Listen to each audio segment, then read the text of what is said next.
घने प्राचीन जंगल के भीतर बसे एक शांत सुरम्य शहर में स्थानीय लोगों के बीच एक किंवदंती फुसफुसाई थी जो आग के आसपास केवल शांत स्वर में बोली जाती थी। ये एक पेड़ की कहानी थी जो अत्यधिक उम्र और अशुभ प्रतिष्ठा वाला ओक था।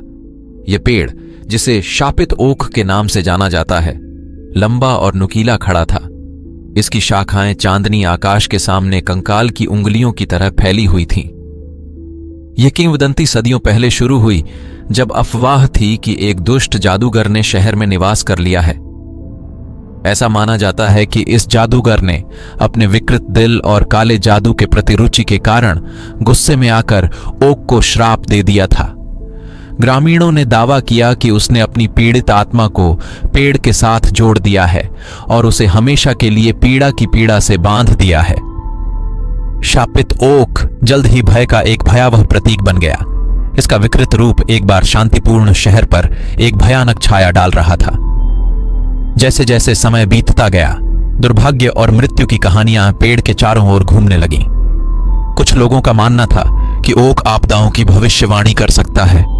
आसन्न विनाश की उपस्थिति में इसकी पत्तियां खून से लाल हो जाती हैं। अन्य लोग फुसफुसाते हुए कहते थे कि पेड़ की जड़ें पाताल में गहराई तक पहुंचती हैं, जिससे यह उन दुर्भाग्यशाली लोगों की आत्माओं को छूने की अनुमति देता है। स्थानीय अंधविश्वासों ने शहरवासियों से पेड़ से दूरी बनाए रखने का आग्रह किया और कुछ लोगों ने दिन के उजाले के दौरान भी इसके पास जाने की हिम्मत की। केवल एक व्यक्ति, थॉमस नाम का एक इतिहासकार, शापित ओक के इतिहास की ओर जांच करने के लिए पर्याप्त साहसी था। शहर से जुड़ी कहानियों और भयानक माहौल से प्रभावित होकर उसने सच्चाई को उजागर करने की ठानी। थॉमस ने शापित ओक के रहस्यों का खुलासा करने की उम्मीद में शहर के अभिलेखागार में अनगिनत घंटे बिताए। प्राचीन पांडुलिपियों और धूल भरे स्क्रॉल को देखा। उसे एक पुरानी डायरी में एक रहस्यमय अंश मिला जिसमें जादूगर द्वारा किए गए एक अनुष्ठान के बारे में बताया गया था। एक अनुष्ठान का उद्देश्य उसकी गहरी इच्छाओं को पेड़ के भीतर कैद करना था। थॉमस का मानना था कि यदि वह अनुष्ठान को समझ सके तो उसे ओक को उसकी शाश्वत पीड़ा से मुक्त करने का एक रास्ता मिल सकता है। नए दृढ़ संकल्प के साथ थॉमस ने गूढ़ शब्दों और प्रतीकों का अनुवाद करते हुए अनुष्ठान की जटिलताओं में प्रवेश किया। उन्होंने एक स्थानीय आर्षि का मार्गदर्शन मांगा जो अनिच्छा से अनुष्ठान करने में उनकी सहायता करने के लिए सहमत हो गए। साथ में उन्होंने आवश्यक सामग्री एकत्र की, दुर्लभ जड़ी बूटियां, तेल और एक रहस्यमय ताबीज जिसके बारे में कहा जाता है कि इसमें अभिशाप को तोड़ने की शक्ति होती है। एक चांदनी रात में खामोशी के आवरण के नीचे वे शापित ओक की ओर बढ़े। थॉमस ने ताबीज पकड़कर मंत्रों का जाप किया और आर्षि ने जड़ी बूटियां जलाकर अनुष्ठान शुरू किया। जैसे जैसे वे काम कर रहे थे, माहौल तनावपूर्ण हो गया और जंगल में ठंडी हवा चलने लगी, जिससे पेड़ की शाखाएं एक अशुभ आशंका से कांपने लगीं। अचानक जमीन कांपने लगी और शापित ओक की छाल छटपटाने और विकृत होने लगी। इसने एक कानभेदी चीख निकाली, एक भयावह विलाप जो पूरे जंगल में गूंज उठा, जिससे उनकी रीढ़ में सिहरन दौड़ गई। वे इस उम्मीद में बिना रुके आगे बढ़ते रहे कि उनके प्रयास अंततः पेड़ को उसकी पीड़ा से मुक्त कर देंगे। अनुष्ठान के चरमोत्कर्ष पर ताबीज एक अलौकिक रोशनी से चमकने लगा और पेड़ पीड़ा से छटपटाने लगा। लेकिन जैसे ही वे सफलता के शिखर पर थे, अनुष्ठान लड़खड़ा गया और ताबीज अनगिनत टुकड़ों में बिखर गया। आर्षि की आंखें भय से चौड़ी हो गईं, क्योंकि उन्हें एहसास हुआ कि उन्होंने एक ऐसी शक्ति का प्रयोग किया है जिसे वे नियंत्रित नहीं कर सकते। पेड़ की पीड़ादायक चीखें तेज हो गईं और जंगल एक भयानक अप्राकृतिक ऊर्जा से जीवंत हो उठा।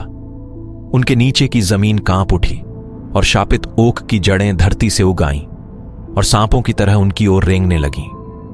खुद को बचाने की बेताब कोशिश में वे अपनी टूटी हुई आशाओं और शापित ओक को पीछे छोड़कर भाग गए, जो अब पहले से भी अधिक द्वेषपूर्ण और शक्तिशाली था। ये शहर जो कभी शापित ओक की फुसफुसाहटों से त्रस्त था, अब उसके प्रकोप के निरंतर भय में रहता था। यह स्पष्ट हो गया कि अनुष्ठान ने पेड़ के अभिशाप को तोड़ा नहीं, बल्कि इसे और तीव्र कर दिया है। पेड़ की भयावह उपस्थिति ने शहर पर हमेशा के लिए सन्नाटा छा दिया, मानो जंगल का हृदय अंधकारमय और भयावह हो गया हो।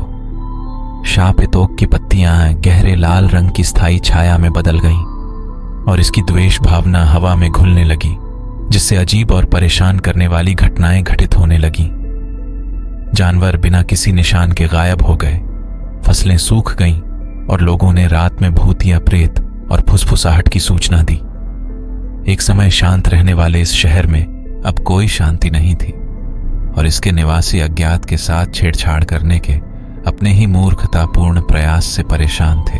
थॉमस और आर्शी, जो अब अपने कार्यों से आहत थे, अपराध बोध से पीड़ित थे, उन्होंने शापित ओक की वास्तविक प्रकृति को समझने और अनजाने में बढ़ाए गए अभिशाप को उलटने का रास्ता खोजने के लिए अपना जीवन समर्पित कर दिया। लेकिन पेड़ की शक्ति अथक थी और उनके प्रयासों को हर मोड़ पर विफलता का सामना करना पड़ा। शापित ओक मानव जाति की मूर्खता के एक अंधेरे स्मारक के रूप में खड़ा था, एक अनुस्मारक कि कुछ ताकतों के साथ कभी छेड़छाड़ नहीं की जानी चाहिए। एक समय का खूबसूरत शहर और उसके लोग एक कभी न खत्म होने वाले दुःस्वप्न में फंस गए थे। अपने ही डर और उस अभिशाप के कैदी थे जिसे उन्होंने अनजाने में आजाद कर दिया था। और इसलिए शापित ओक की किंवदंती जीवित रही, एक पेड़ की एक डरावनी कहानी जो शाश्वत भय का प्रतीक बन गई थी, जो मानवीय समझ से परे ताकतों के साथ हस्तक्षेप के परिणामों की एक चेतावनीपूर्ण याद दिलाती थी। शापित ओक अपनी रक्त लाल पत्तियों और भयानक आभा के साथ एक अंधेरे प्रहरी के रूप में खड़ा था, जो हमेशा के लिए उस दुर्भाग्यपूर्ण शहर पर अपनी अशुभ छाया डाल रहा था जिसने अज्ञात को चुनौती देने का साहस किया था।